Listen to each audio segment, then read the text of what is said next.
कर्नाटक में बीफ ताजरों की तंजीम Jamiatul Quraish beef merchant association ने वजीर आला सिद्धरमैया के हालिया बयान पर इत्मीनान का इजहार किया है। बेंगलुरु में तंजीम के अरकान ने कहा कि रियासती वजीर हज और शहरी तरक्कियात आर रोशन बेग की सरपरस्ती में बीफ ताजरों के वफ्द ने वजीर आला से हाल ही में मुलाकात की। वजीर आला ने यकीन दिलाया कि रियासत में गायकुशी पर पाबंदी का पुराना एक्ट ही जारी रहेगा। हुकूमत इस कानून में कोई तब्दीली नहीं लाएगी। एसोसिएशन के सदर एजाज अहमद कुरैशी ने कहा कि अवाम और बीफ के ताजर अफवाहों पर ध्यान न दें, कानून के दायरे में रहते हुए अपने कारोबार को जारी रखें।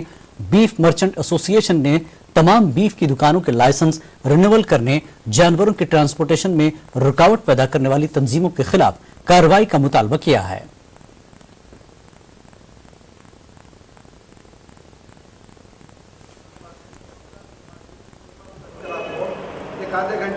नहीं, चीफ मिनिस्टर साहब से हमारी मुलाकात हुई।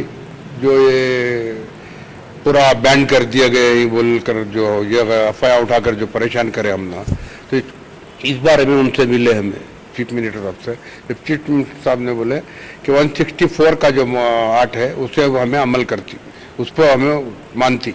ये दूसरे नए जितने भी स्टार्ट आई उसे हमें अब जो निकला उसे हमें मानते नहीं। हमें गाड़ियों को रोक करके माल हड़प लेते हैं, वहाँ से वो खुद उसको फरोख्त करते हैं। वो जानवर जो स्लॉटर के लिए हमें ऑर्डर्स हैं, बैल भैंस जो है बफलो बुल वगैरह, कॉरपोरेशन से हमें लाइसेंस मिला हुआ है। हमारी स्लॉटर हाउस है, बाकायदा मार्केट है हमारी, उसमें भी हमें परेशानियाँ हो रही है। नहीं, अभी तक तो लाइसेंस रिन्यूअल नहीं हुए। कुछ लोगों को लाइसेंस रिन्यूअल करके दे दिया गया है। कुछ लोग जो है लाइसेंस के बगैर ही चला रहे हैं, चलान बनकर है। अभी तक उनका क्या भी रिप्लाई नहीं आया है।